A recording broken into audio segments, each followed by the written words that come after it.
Nigerian News.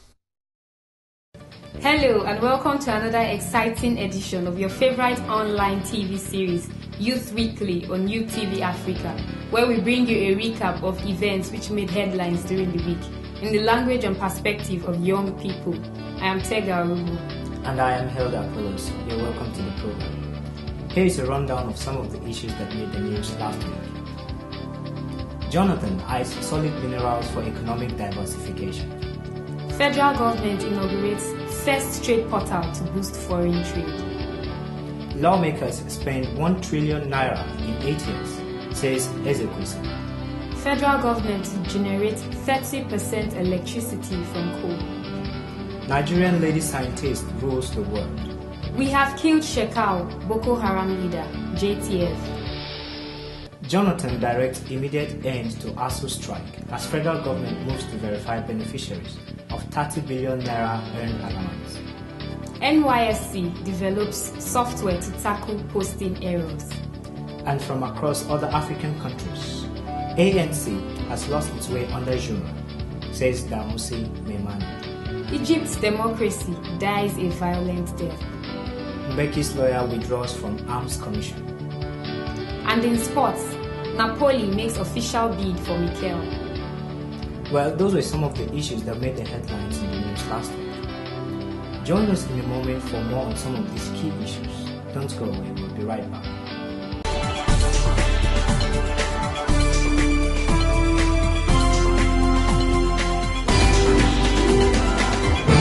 Youth Weekly, Nigerian News. We are part of the solution.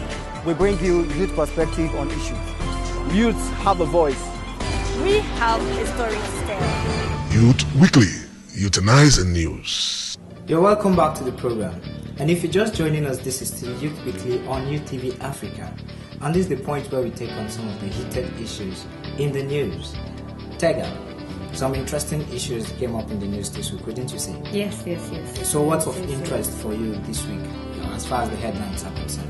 Okay, there's this foreign trade portal that the federal government just inaugurated. Okay. It's designed to make the international business community of Nigeria more friendly, because we've been judged that our international community, international commerce is not friendly at all. It's not friendly. So with this thing, you can get access to information easily. No hustle, no one going shop, up and down. Yes. One shop, one stop shop. For all yes, for all info as far concerning as international trade.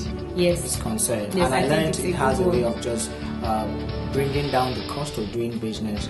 I know it's a way of also benchmarking against global standards. We're able to actually now compete more favorably with our international counterparts as far as trade is concerned. Yes. I think that is a huge plus. And there's also this focus of the president on diversification of the economy. Yes, that's a beautiful one, diversification. A good step for me. Yes. He's eyeing the solid mineral sector this time around. And that's actually quite impressive because, of course, there's been recent, talk around agriculture, and there's a lot of effort in that regard. But I think we need to do more in terms of our diversification. Yeah, to add to that, I believe that we have so many resources. Yes. We have so much. So why do we put all our eggs in one basket?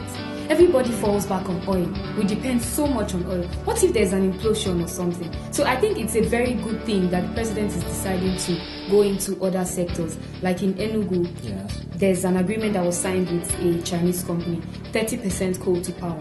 That's a start. Yeah, that's a huge start, Slowly 1,000 megawatts added to the national grid is actually going to do a lot in terms of stabilizing the power supply. And you know what that does is that it helps those who are embarking on small, medium enterprise businesses to be able to scale down the cost of doing business. And capital. Before you think about when cost, you have to buy a generator and then fuel the generator, at the end, what the profit margin is not really what you're taking home. And so this actually improves the number of people who can be involved in that. And when the number of people involved in SMEs is actually increasing, that the gap between the have and the have not. Yeah, it will boost transformation. Yes. So, and there is the thing about job. Yes. It will provide a big chance for options. Okay. When people go through school, they don't have to think about which oil company will employ them. So if there's no oil company, they cannot make money, they cannot do anything. Okay. So now you finish, maybe you read geology, for example. Yes. There are various things you can do. If you're not taking for oil drilling, you can go into, you can go into other things. It will help with the employment problem we have. Of course, I learned about 44 minerals have been identified in over 500 communities across the country, and that's a huge thing. That's a huge reserve of wealth, if you ask me. And diversification will bring in more foreign investment, of course. Yes, because companies will want to come and have their plant here, because there's steady electricity at less cost, I hope. Let's not do it the Nigerian way, and at the end of the day, there's still a problem. Well, I want to believe the Nigerian way is a better way. And it will generate more revenue for government. Okay. Because if more people are working, more people are putting in, more will be coming out. Okay. So you understand, there's no complaint, we are borrowing here, we are borrowing there because we don't have money. Money is coming. So they will be able to account to us. Because it's only oil now, everybody's collecting. But now, we have different things. I'm sure there will be different checks and balances for everything. So at the end of the day, we have more. So you can't tell us that debt will now increase. Well, ASUU is in the news this week. There's a new development. ASUU is always in the news. Positive point this time around. The president is actually trying to find a way of rescinding the strike with ASUU. And there's a huge step from the government to be able to reach a compromise. Yes, like the president personally called this meeting to make sure that they come to a consensus. All right. It's not just a headlock thing. They come together to make sure that some things are met. Yes, earlier in the week I read in the news that there was a deadlock. Then there was this. At first he said there was no money. Of course. And then he shifted his stance and said, okay, 100 billion naira. He offered 100 billion naira for infrastructural development in schools. 61 universities in Nigeria, and it will start first week of September. Hopefully he will do it. And then 30 billion naira to give to staff who have earned it, as in allowances. Okay. Yes. Let's hope that the government is willing to put their money where their mouth is, and actually bring this thing to effect, because a lot of my colleagues at home are actually overstretching the social amenities, They are joining to go back to school and continue the learning process. Yes. And there's something else in the news that is very interesting for me, and it's something that actually shows the youth in a positive light. A young Nigerian lady scientist. She won the Nano Award in China. Yes. You see, a Nigerian lives here and goes abroad and does something, and it doesn't get enough publicity. When I was talking about this thing with people yesterday, very few people have heard about it. Okay. Why do we do that? But a lot of people know about other vices that the young people are. Let's say 4 women were found in Italy, for example, trafficking. Yes. Everybody will hear it. Newspapers will carry it, TV headlines. But now somebody has gone to do something that is commendable. Yeah. That's what's being celebrated. And there's the Foreign Affairs Minister, the Minister of Science and Technology, because it's a science-based project. And then there's the Minister of Information. Let them come and explain to us why people are not hearing about this positive publicity. Why? You seem very passionate about it. Yes, I have to be. It's not about being a lady, it's a general Nigerian thing. We like to celebrate negativity. Well, the positive things. You encourage people like this, and then more people want to go into that science. Yeah. Because if people want to say, okay, I want to do nanoscience, people are like, what is that? But if you talk about these things, people will research about it, they will find out about it. She has made not just Nigeria but Africa proud. Because according to what she was saying, her speech, she said that she could not recall seeing black people there. So it was a white dominated place. So it's the whole of Africa. It's not just Nigeria. She didn't even expect to win. She just went there, let me present to my bosses, to people who are masterminds. Okay. So let me hear what they have to say about my work. Okay. And then at the end of the day, she was shocked when she won. Okay. You get it? Well, that's actually a big plus to it's a good one. The youth of Africa and Nigeria at large. And that's to tell you that you can actually be the best. It's not in your color, but in what you have to contribute. And on that account, we say you can join this conversation to let us know what you think on some of the issues that have been mentioned in the news item this week. Do you feel that Nigeria is headed in the right direction as far as the diversification of the economy is concerned? Have your say on our Facebook page, facebook.com/UTV Africa.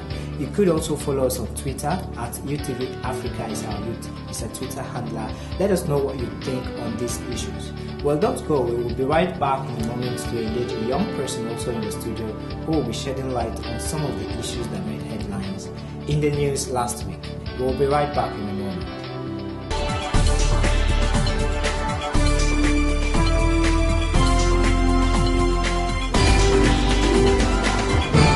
Youth Weekly, Euthanize in News. We are part of the solution.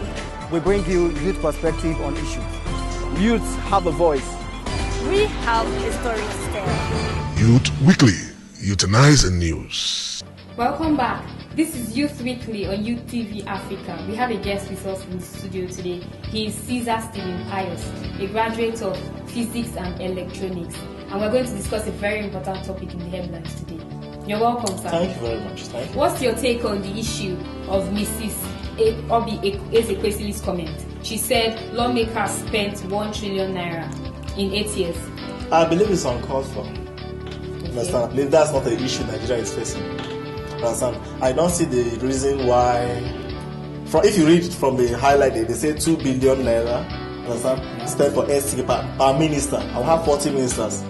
If you sum it up, understand, by multiplication, you discover we'll have 80 billion naira. And what we are looking for, 30 billion naira to send children back to school.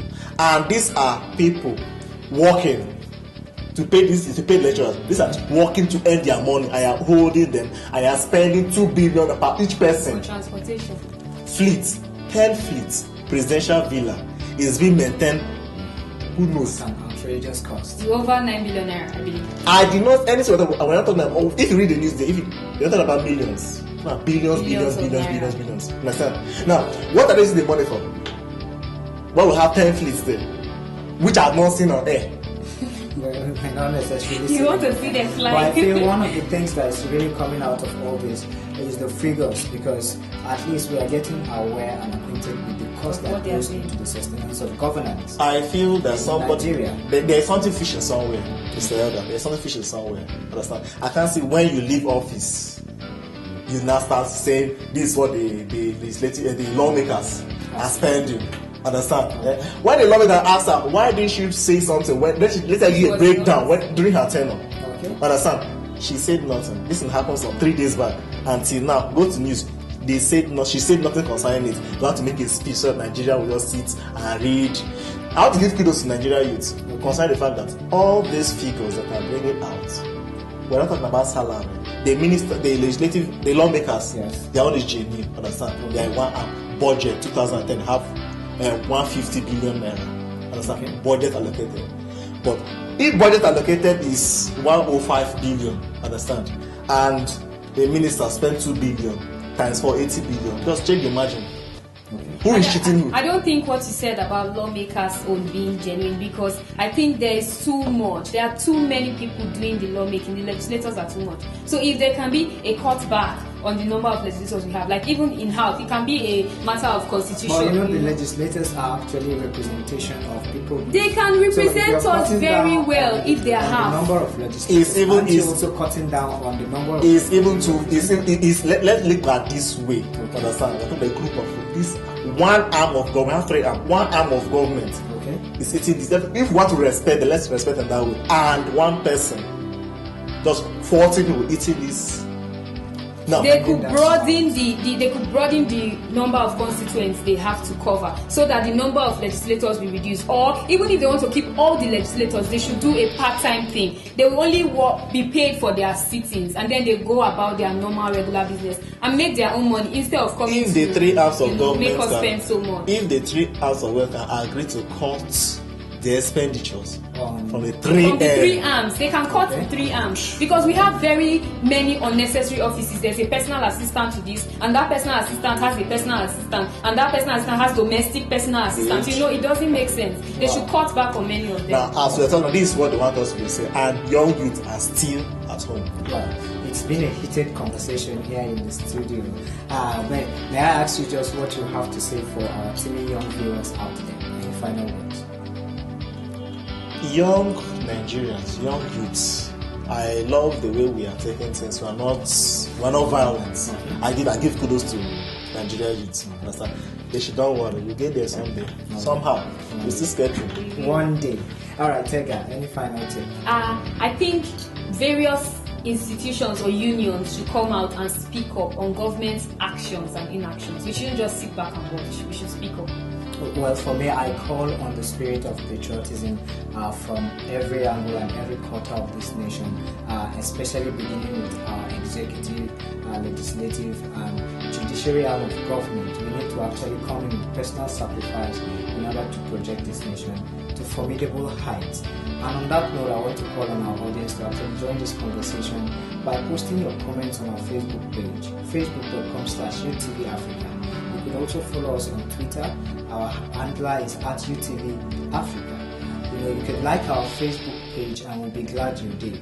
Until we come your way again next time with more interesting news highlights. This is me saying goodbye and have a wonderful week ahead.